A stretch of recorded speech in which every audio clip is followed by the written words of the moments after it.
Hey guys, welcome back. Today I'm going to be doing it's kind of a short video. I think most of my videos kind of short and to the point. I try to be.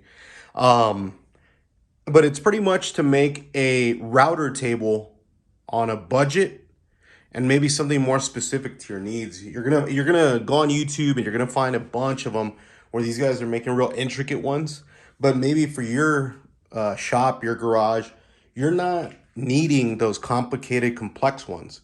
And by all means, if that's what you need, then maybe this isn't the thing for you. For me, it's for beginners and also people who use their router more actually hands-on instead of using it as a router on a router table. But sometimes you do need that option because maybe you're trying to cut out some lines on there and it's several pieces of wood. You don't want to keep going back and forth. You don't want to use the guide because the guide, depending on which one you have, may not be the best. So in this video, I'm going to show you what I'm doing.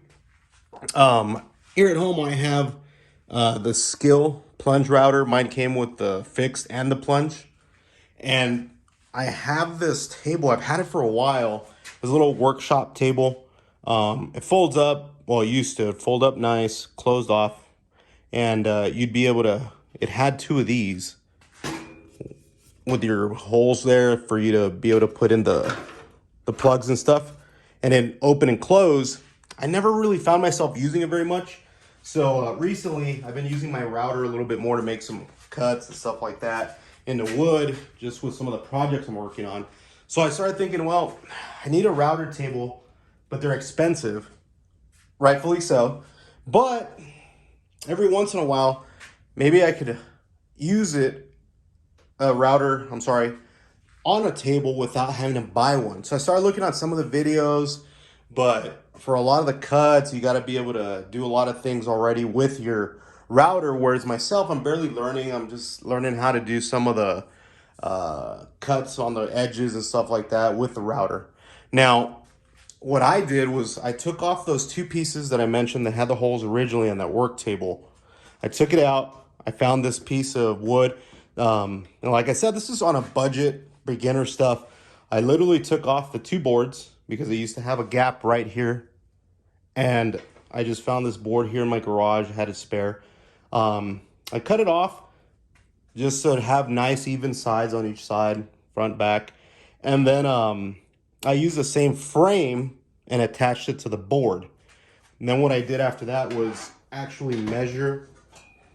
As you can see here, I already skipped some of the steps to make the video a little shorter. I found center from left to right, top to bottom. And then I used the spade bit. There we go. One of these little spade bit. Mine's, for my project, it was a 1 inch. And the reason I used a 1 inch, I'll show you here in a sec, was that when I use my router, you guys can see that. Let's see. Yeah, put it right there, a little higher. Sorry, guys, I'm still working on how to make these videos a little bit easier to see. But when I use my router and it comes through this opening here on the bottom. So the spade bit is just slightly smaller than that, but it's enough to where the actual router piece comes out when it drops down on this particular one. And so when I made that hole, I just, like I said, I found center on the board. And then I used the spade bit to go straight through that center hole. And I made a nice perfect hole because now when I put the router on top of there, it's gonna fit. Now, like I said, this is upside down, obviously, right? The legs are up. So when I affix the router onto that, it'll be centered on the hole. It'll get pushed down. Let me see if I have it locked. Yeah, it'll get pushed down. It'll go through the hole. Or if I use the fixed base, then I'll just drop it down all the way and use it that way. And when I flip it over and turn it on, I'll be able to use it as a router table. Now, the last thing I need to do, and I'll follow up the video right now with that piece, is that since right now, even at the lowest depth, it makes it through the opening, but it only goes about halfway through the board because of the thickness of the board, and then you have your plate here. It's not gonna make it all the way through. And if it does, it's gonna be very, very minimal amount that's coming out of that router bit.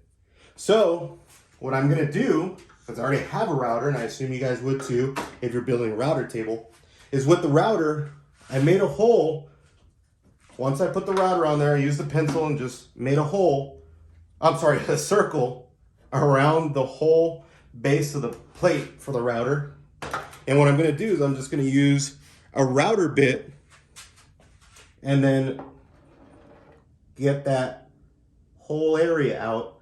I haven't decided on a depth. I'm assuming I'll probably do about 1/4 of an inch.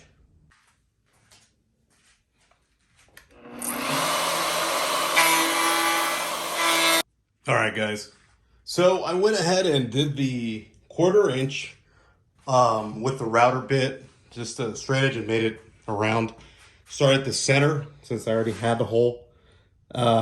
Came down and it's actually really nice and smooth. I have a little piece right there, nothing too crazy.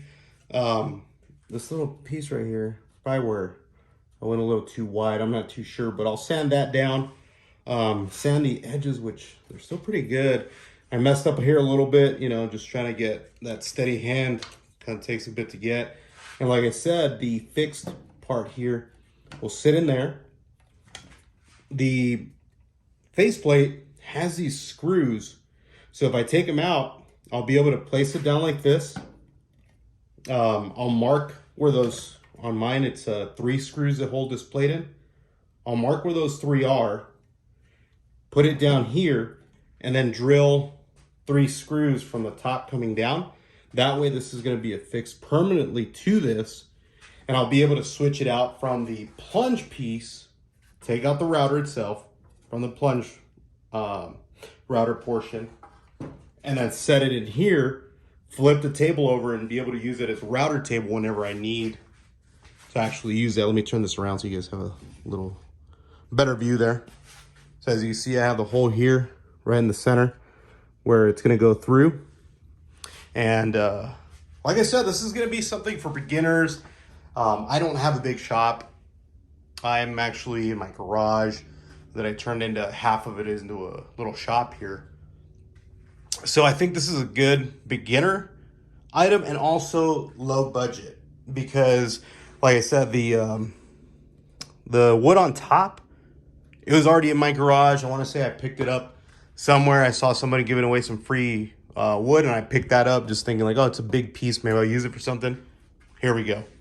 The router I already had, and then the legs, I had them because I had that workbench that I said I never used. But if you guys make just some legs out of 2x4s or some other thing you might have, this will be another option. Or if you guys already have a big workbench, you guys could do the same thing that I did here, just on your workbench. It might be a little bit harder because you're gonna have to do it upside down, going up, but it'll be the same function. And like I said, as long as you have a router and that spade bit, you just make this perfect circle for the router bit to go through. And then with the router, make the circle for the plate itself. And then bam, you're in business. Please like, comment if you have any questions. Be sure to subscribe and let me know what you guys think. If you guys make one of these or you guys have something similar, I'd love to hear it. Please subscribe to my channel. Thanks, guys. Have a good one.